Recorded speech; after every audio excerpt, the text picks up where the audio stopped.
Well, good evening, everyone, or good morning, or good afternoon, wherever you may be all around the world, tuning in to hear about Photo One or Photo Two. Actually, this year we're going to do the same video because my Photo Two kids are basically starting from scratch. Though I know them well and love them and enjoy their presence and their camaraderie, we're all starting at the same place. So, thanks for taking a risk. This is an archaic art form. We shoot all on film, which some people can't believe we still do, but uh, I think you'll find that your kids will really enjoy what we do in here. And everything we do is in black and white, which is a little bit of a shock to many of them in this digital age, but I like this quote by Ted Grant. When you photograph people in color, you photograph their clothes. But when you photograph people in black and white, you photograph their souls. And we talk a lot about what photography can do when we really pay attention to our subject matter and to our world around us and to our relationship to the world around us. It's a great tool to help people enable their curiosity and their intrigue and to start to see magic all around them. One thing they will definitely need for this class is a functional 35 millimeter SLR camera. They're going to need that in a couple of weeks. So either dust off your old one, put out a request on Facebook or the Nextdoor app, which has proven to be really helpful for some people. Please don't send your child with the old camera you threw way, way back in the closet 20, 30, or 40 years ago when it stopped functioning properly. It has probably not fixed itself while hiding in your closet. I am not a camera technician.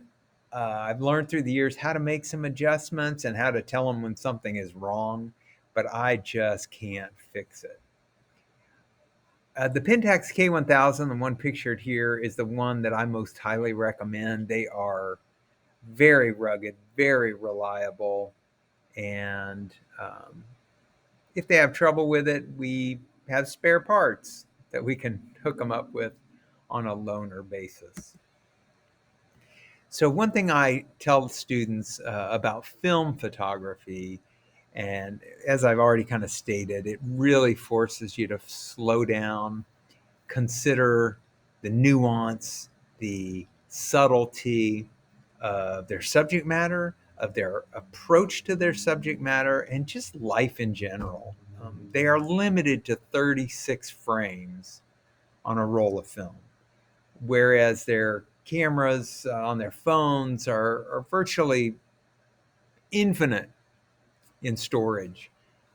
So what that does is make every shot, every investigation really much more intentional. And by slowing down, boy, this generation can really use some slowing down as we create new things to speed them up. Bless their hearts. I hope you have heard what we've been up to in this class. If you have, I feel like we've accomplished something phenomenal.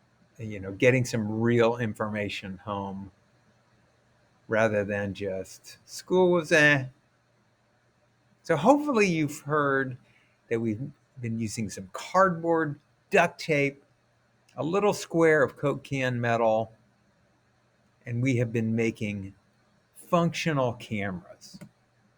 They will look something like this. This one has been uniquely decorated for the team of two people who have created it.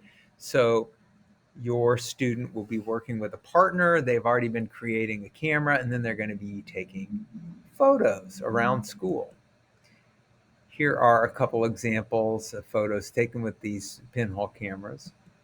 The clarity and the possibilities are really fantastic. Now, just to state again, the images you're looking at were taken with this cardboard box.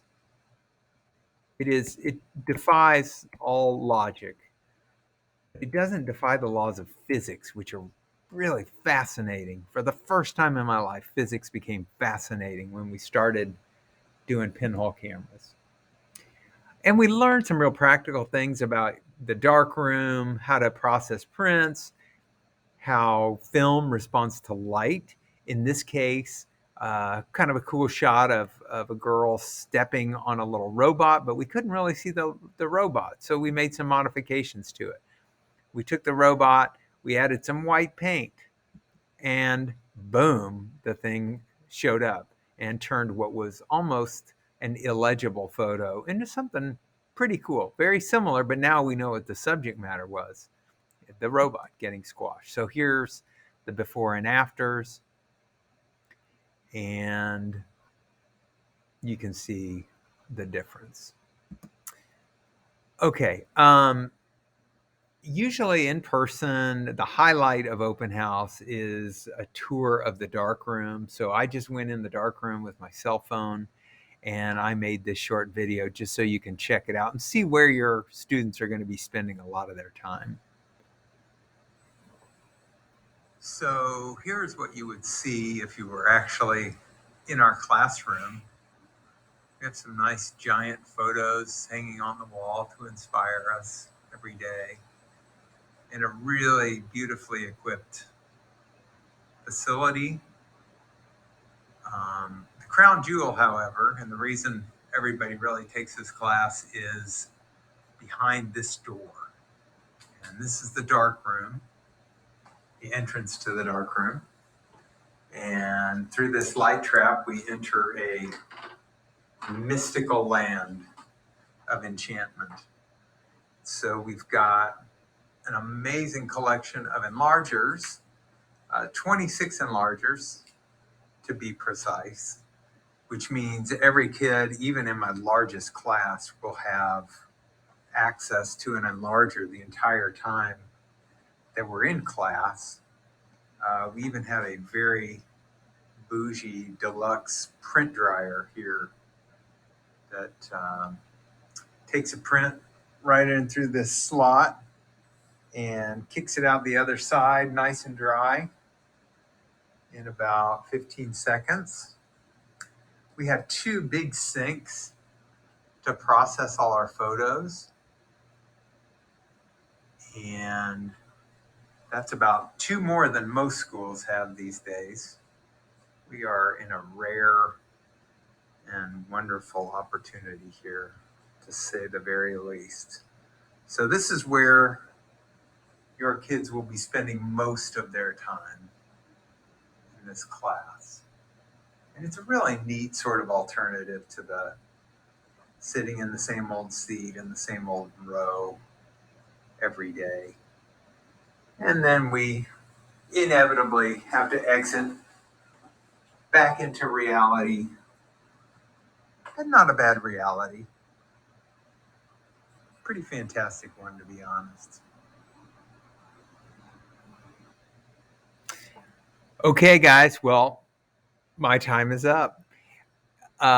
Syllabus can be found online in Google Classroom, and I would recommend that you ask to be invited to the Google Classroom by your student, and then you can get email updates about what we're doing and when what we're doing is actually due. And also, if you happen to have any spare cameras laying around that are in excess of what you might loan to your own child, we are always happy to receive those types of donations. Anyway, thanks for stopping by, and thanks for taking a chance on photo at DuPont Manual High School. Have a good night or day or whatever it is. See ya.